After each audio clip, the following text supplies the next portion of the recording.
This is the first meal of the day and the first time I think I've eaten veggies in a minute. My dad cooked this up. I don't know what he put in it, but I know that it's really lean and there's a ton of rice here.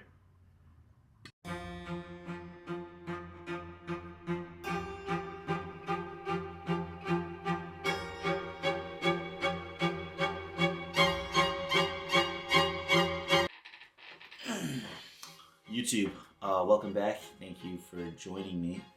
A few things off the start. Today we're carved up and I'm not really sure what lift I want to do just because I'm usually doing upper lower, but I had a back injury last year squatting. This dude didn't properly spot me. So ever since then I've had like a slight disc injury that went away for a little bit, but it came back and I'm currently in PT for that. And I need to prioritize stretching a lot more. That's why you guys don't see me squatting or like doing any heavy barbell rows or anything like that, because I used to, but now just to protect my posterior chain, I'm trying to stick only to machines. Machines are also like the most optimal thing for muscle growth in my opinion, because it takes out any sort of stabilizer muscles, right? So when you're hitting chest on a machine, you're only hitting chest, right? Versus like on a bench press or something when you're using your shoulders and everything else to stabilize the bar back. Alright guys, meal number 2. You already know what this is, come on. 100 grams of carbs, 50 grams of protein, and then I got my banana. And then new hot sauce of the day, we got this one. I used to have this, but I just found it in the store again. But yeah. And guys, let me just say real quick, I used to be like a big calories in, calories out guy, like, oh bro, it doesn't matter, it's just the calories, and I'd be eating like ramen for carbs and like just like real good chicken, like the frozen chicks, just all this shit. And like, yeah, like I made progress, right? But every other part of my life was shit, right? Like my digestion was terrible.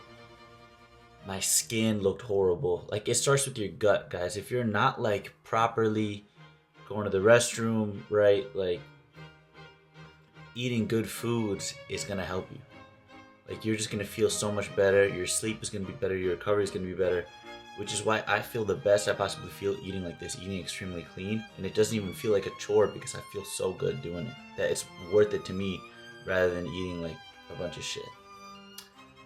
So yeah, all right, I'll see you guys at the gym.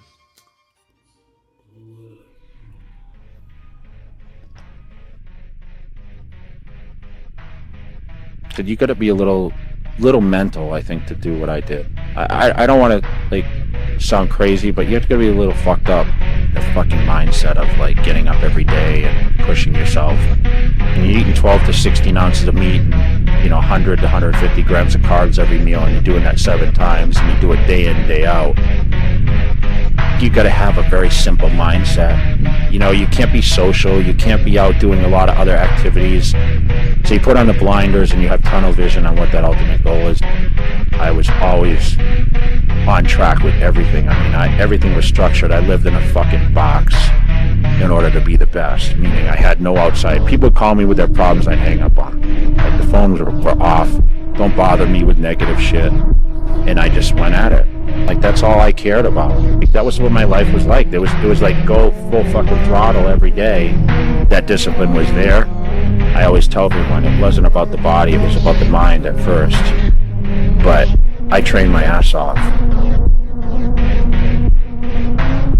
For me, I just love to train. Like that's what separated me from like most guys. There was times where I almost passed out training. I'm lunging with 225 on my back in the parking lot. And I remember just like, okay, no one else is doing this, so I'm going to do it. And that was my mindset. That was how I like mind fucked everybody else.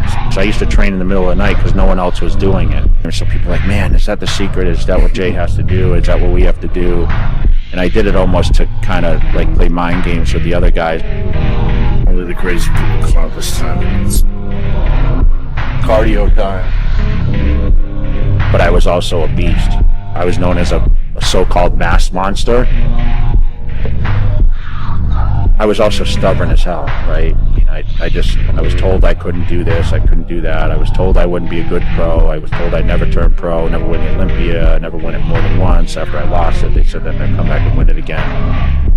So I think a lot of that's a little ego too. to have a little ego to be able to do what I do and be great at it.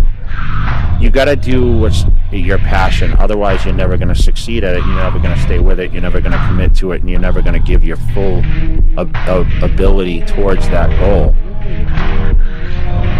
I'll say this without arrogance. Jay Cutler's the greatest bodybuilder of all time. I never had a lot of self-doubt. You know, people look at his arrogance, and I'm just so confident that maybe sometimes I come off as that, but I've been knocked out enough times and came back from it that I just never gave up, and I always believed in myself. And I mean, I was so disciplined, man. There was no bodybuilder on this fucking planet that was more disciplined than I was at that time.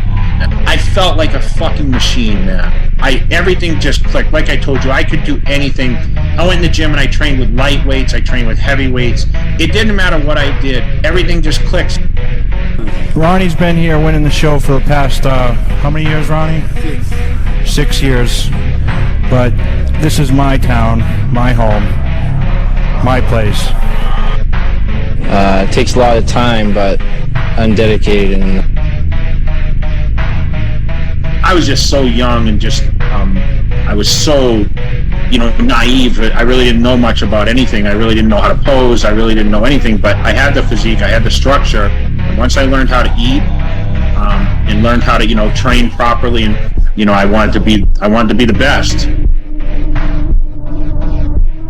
My dad my dad was a pusher, man. I hated my dad a lot of times early in my life because he would just make me work, and he taught me to be a machine, And it really gave me the work ethic to be who I am as a bodybuilder, and, to be relentless, and had to learn the value of working hard to achieve certain things. And I knew going into bodybuilding, it wasn't going to be easy.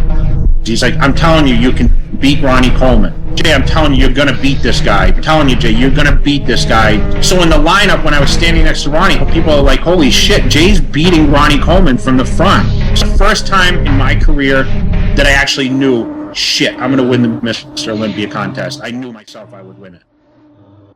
And I knew in 2006, I knew 100% I was going to win the Mr. Olympia in 2006.